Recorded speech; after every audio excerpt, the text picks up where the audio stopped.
নমস্কার, Volks top stories নিয়ে আমি পল্লবী। বুধবার তৃণমূল কংগ্রেস নেত্রী তথা পশ্চিমবঙ্গের মুখ্যমন্ত্রী মমতা বন্দ্যোপাধ্যায়কে ফোন করলেন প্রধানমন্ত্রী মনমোহন সিং।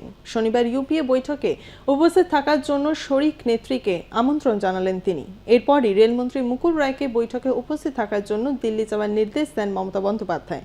এবারের বৈঠকে খোদ প্রধানমন্ত্রী মমতা বন্দ্যোপাধ্যায়কে ফোন করে উপস্থিত থাকার আমন্ত্রণ অত্যন্ত তাৎপর্যপূর্ণ বলেই মনে করছেন রাজনৈতিক বিশেষজ্ঞরা। মঙ্গলবার 4 দিনের উত্তরবঙ্গ সফরে জলপাইগুড়িতে প্রশাসনিক বৈঠক সেরে রাতেই কুচবিহার পৌঁছন মুখ্যমন্ত্রী মমতা বন্দ্যোপাধ্যায়।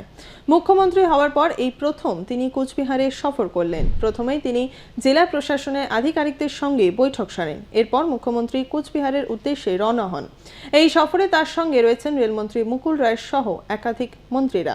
এদিন কুচবিহার বিশ্ববিদ্যালয়ের শিলান্যাস সহ একগুচ্ছ উন্নয়নমূলক প্রকল্পের উদ্বোধন ও ঘোষণা করেন মুখ্যমন্ত্রী। একই সঙ্গে মুখ্যমন্ত্রী জানান, জলপাইগুড়ি জেলা ভেঙে পৃথক আলিপুরদুয়ার জেলা তৈরির কাজ নভেম্বরের মধ্যে শেষ হয়ে যাবে। প্রবল দুর্যোগ উপেক্ষা করে এই দিনে জনসভায় হাজার হাজার মানুষ উপস্থিত হন। জল কাদা ভেঙে সভায় উপস্থিত থাকার জন্য মুখ্যমন্ত্রী তাদের প্রতি কৃতজ্ঞতা প্রকাশ করেন। পিঙ্কি সিউডোহার্মাফ্রোডাইট বা উভলিঙ্গ। তার মেডিকেল রিপোর্ট বলছে তার শরীরে XY ক্রোমোজোম রয়েছে। বিজ্ঞানের পরিভাষায় যা পুরুষের ক্রোমোজোম, তবে তার যৌনাঙ্গ অসম্পূর্ণ, তাই তার ধর্ষণের ক্ষমতা নেই।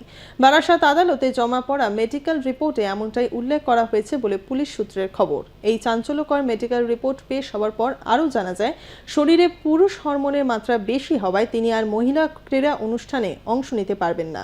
তবে মহিলা হিসেবে পিঙ্কির জেতা পদক তার কাছ থেকে নাও কেড়ে নিতে পারে বলে দাবি করেছেন ইন্ডিয়ান অলিম্পিক অ্যাসোসিয়েশনের চিকিৎসক। মঙ্গলবার মাটি খুঁড়ে গুড়িয়ার দেহ উদ্ধার করে পাঠানো হয় ময়না তদন্তের জন্য। ইতিমধ্যেই দুলাল স্মৃতি সংসদ হোমকে বেআইনি ঘোষণা করেছে প্রশাসন। প্রসঙ্গত, মানসিক প্রতিবন্ধী গুড়িয়াকে শ্লীলতাহানির পর তাকে খুন করে মৃতদেহ হোমের মধ্যেই পুঁতে দেওয়ার অভিযোগ উঠেছিল হুগলির ধনেখালির খাজুরদহ গ্রামের দুলাল স্মৃতি সংসদ হোমের বিরুদ্ধে। বাঁকুড়ার গোবিন্দনগর থেকে গত মে মাসে গুড়িয়া নামে ওই মহিলাকে উদ্ধার করা হয়। তারপর থেকে দুলাল স্মৃতি সংসদ হোমেই থাকতেন তিনি। অভিযোগ, শ্যামল নামের এক ব্যক্তি হোমের আবাসিক গুড়িয়া নামের ওই মহিলাকে প্রথমে মারধর ও পরে তার শ্লীলতাহানি করে। মারধরের পর গুড়িয়ার মৃত্যু হয় বলে অভিযোগ।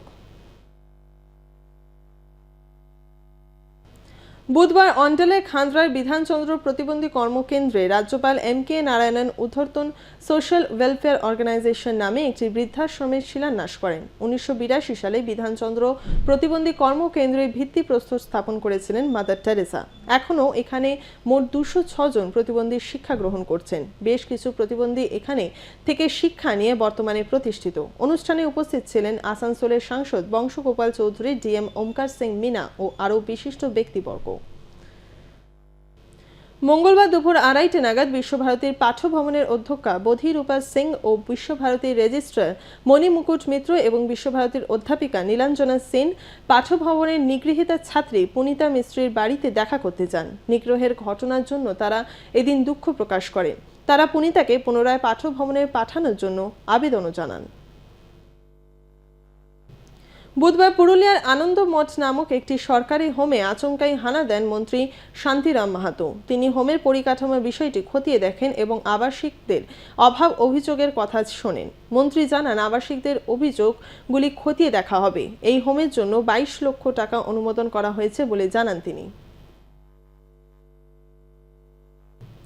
চিকেন পক্সে আক্রান্ত হয়ে মৃত্যু হলো এক যুবকের। আক্রান্ত গ্রামের বেশ কয়েকটি পরিবার। ঘটনাটি ঘটেছে বীরভূমের ময়ূরেশ্বর থানার ছোটতুরি গ্রামে। খবর পেয়ে এদিন গ্রামে যান স্বাস্থ্য দপ্তরের প্রতিনিধিরা। আক্রান্তদের সংখ্যা দিন দিন বাড়ছে বলে দাবি গ্রামবাসীদের।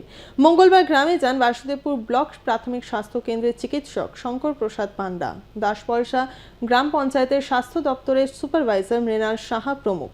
তারা গ্রামে গিয়ে রোগ নিরাময়ের পাশাপাশি গ্রামবাসীদের পরামর্শ দেন। জানা গেছে প্রায় 250 জন আক্রান্ত হয়েছে এই রোগে।